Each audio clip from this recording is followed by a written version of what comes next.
जब भी आप अपने पैन कार्ड को ऑनलाइन किसी भी प्रकार का कोई करेक्शन कराते हो या फिर किसी प्रकार का कोई चेंजेस कराते हो, जैसे कि नेम हो गया, सरनेम हो गया या फिर फादर्स नेम हो गया, और इसके बाद से जब आप इसका स्टेटस चेक करते हो तो आपको वहाँ पर एक मैसेज शो होता है कि इनकम टैक्स डिपार्टमेंट में आपका जो एप्लीकेशन आपने दिया है वो पैन कार्ड होल्डर से मैच ही नहीं कर रही है। तो कहने का मतलब दोस्तों ये है कि आपने जो अभी करेक्शन कराया है और आपका जो पुराना पैन कार्ड है, ये दोनों मैच ही नहीं हो रहा है। तो अभी आपको ऐसा कुछ मैसेज आता है तो मैं आपको बता देता हूँ कि आपको क्यों आता है इस प्रकार का मैसेज और आपको इसको ठीक कराने के लिए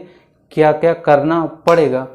तो दोस्तों अब मैं आपको बता देता हूँ कि आपको इस प्रकार से मैसेज किस वजह से आता है। तो देखिए दोस्तों, आपका जो पैन कार्ड है एक बार बन चुका है और इनकम टैक्स डिपार्टमेंट के डेटाबेस में आपकी जो डिटेल है वो पहले से जा चुकी है, और इसके साथ साथ आपने क्या किया है कि इसी पैन नंबर के थ्रू आपने करेक्शन कराना चाहते हो और आपने कुछ इस प्रकार से वहाँ पर मिसमैच कर दिया है, जैसे कि पहले पैन कार्ड में कुछ और था और आपने अभी करेक्शन के टाइम में कुछ और यहाँ पर डाल दिया है। इस प्रकार से ये मैसेज यहाँ पर शो करता है। तो आपको यहाँ पर थोड़ा सा ध्यान रखना पड़ेगा, आपको ज़्यादा हट के यहाँ पर डिटेल्स फिल नहीं करनी है। आपको थोड़ा बहुत अगर चेंजेस करना है, जैसे कि स्पेलिंग हो गया, आगे पीछे आपका नाम हो गया या फिर सरनेम हो गया, तो वो तो ठीक हो जाएगा, एक्सेप्ट कर लेगा। लेकिन आप पूरा का पूरा नेम ही चेंज कर दो या फिर पूरा का पूरा सरनेम ही चेंज कर दो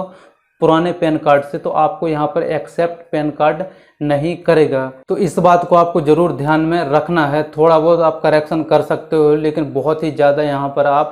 करेक्शन नहीं करा सकते, बहुत ही चेंजेस यहाँ पर नहीं करा सकते। तो सपोज जैसे कि मान लीजिए कि मेरा जो पैन कार्ड है पुराना वाला, इसमें है सत्येंद्र मेहरा, और अगर अब मैं क्या करता हूँ कि सत्येंद्र और यहाँ पर मेहरा की जगह कोई और सरनेम डालूंगा जो कि मेरे किसी भी डॉक्यूमेंट्स में है ही नहीं, उसके डेटाबेस में है ही नहीं, तो एक्सेप्ट कैसे करेगा। तो दोस्तों अब मैं आपको बता देता हूँ कि अगर आपको भी कुछ इस प्रकार से प्रॉब्लम आती है तो आपको इसका सलूशन क्या है और क्या क्या करना पड़ेगा। तो देखिए दोस्तों, सबसे पहले तो बात करते हैं कि इनकम टैक्स डिपार्टमेंट के द्वारा आपके बाय पोस्ट से आपके घर के एड्रेस पर एक फॉर्म आएगा अगर आपको कुछ इस प्रकार से कोई प्रॉब्लम आती है तो, और साथ साथ आपके जो ईमेल है उसमें भी ये फॉर्म आपको मिल जाएगा, तो आप वहाँ से भी प्रिंट कर सकते हो अगर बाय पोस्ट से नहीं आता है तो। और जैसे आप इस फॉर्म को वहाँ पर टिक करना पड़ता है, इस फॉर्म में आपको बताना पड़ता है कि आपकी सही डिटेल, आप क्या करेक्शन कराना चाहते हो और सही क्या है, आपको वहाँ पर टिक करना पड़ता है। और साथ में आप जो भी करेक्शन कराना चाहते हो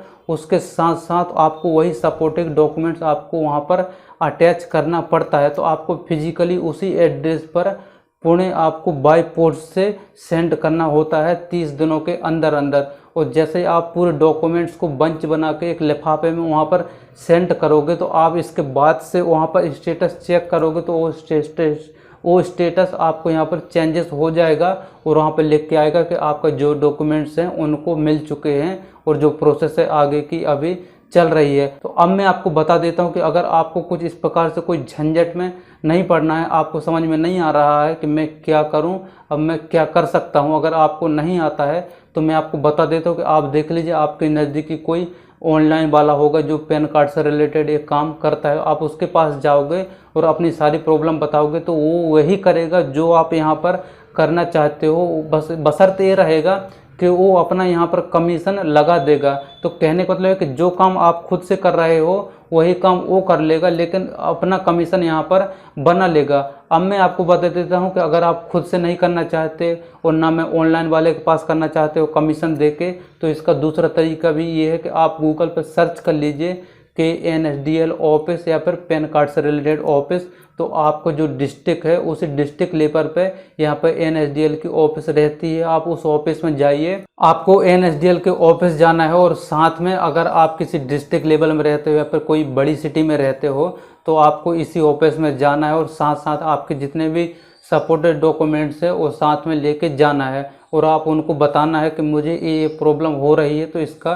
सोल्यूशन कर दीजिए। तो वो लोग एकदम कम प्राइस में आपका जो काम है वो कर देंगे। जितना ये ऑनलाइन वाला कमीशन ले रहा है उससे बहुत ही कम कीमत में आपका वहाँ पर काम हो जाएगा। अगर आप एक डिस्ट्रिक्ट लेवल में रहते हो तो इसका जो ऑफिस है NSDL की वहाँ पर मिल जाएगा, तो आपका काम यहाँ पर हो जाएगा। बशर्ते ये है कि आपको यहाँ पर थोड़ा सा वेट करना पड़ेगा, क्योंकि सब कुछ काम यहाँ पर फिजिकली तौर पर हो रहा है। ऐसा नहीं है कि आज आपने अपने सभी डॉक्यूमेंट्स को सबमिट करते हो और कल से आप रोना स्टार्ट कर देते हो कि यार मेरा तो अभी तक काम नहीं हुआ है। तो ऐसा आपको नहीं करना है, आपको यहाँ पर थोड़ा सा वेट करना है, क्योंकि सारे डॉक्यूमेंट्स आपके वहाँ पर जाएंगे तो हो सकता है कि यहाँ पर सब कुछ थोड़ा सा टाइम लग सकता है। तो आपको कहने का मतलब है कि आपको यहाँ पर थोड़ा सा वेट कर लेना है। आपका पैन कार्ड कहीं नहीं जाएगा, बन के कम्प्लीटली आपके एड्रेस पर हो जाएगा, अगर सब कुछ यहाँ पर सब कुछ डिटेल सही रही होगी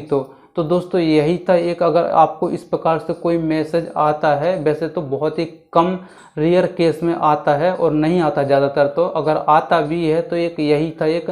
छोटा सा प्रोसेस जो आपको अपने तरीके से कर लेना है। अगर आपको खुद से आता है तो आप खुद से कर सकते हो, और अगर किसी ऑनलाइन वाले के पास से आप कराना चाहते हो तो उसके बाद से करा दीजिए। और या मैं जो आपको तरीका बता देता हूँ, अगर आपने किसी सिटी लेवल में रहते हो, डिस्ट्रिक्ट लेवल में रहते हो, तो आपको इनकी ऑफिस फिजिकली वहाँ पर जाना पड़ेगा। तो दोस्तों उम्मीद करता हूँ इस वीडियो से आपको थोड़ा बहुत जरूर कुछ ना कुछ जरूर सीखने को मिला होगा। चलिए मिलते हैं नेक्स्ट वीडियो, तब तक के लिए बहुत बहुत धन्यवाद। और अगर आपका भी किसी प्रकार का कोई क्वेश्चन है तो मुझे कमेंट्स करके पूछ लेना, मैं उसका रिप्लाई 100% कर दूंगा। और अगर आपके दूसरे कोई क्वेश्चन है तो भी आप पूछ सकते हो, मैं उस पर एक अलग से वीडियो बना दूंगा।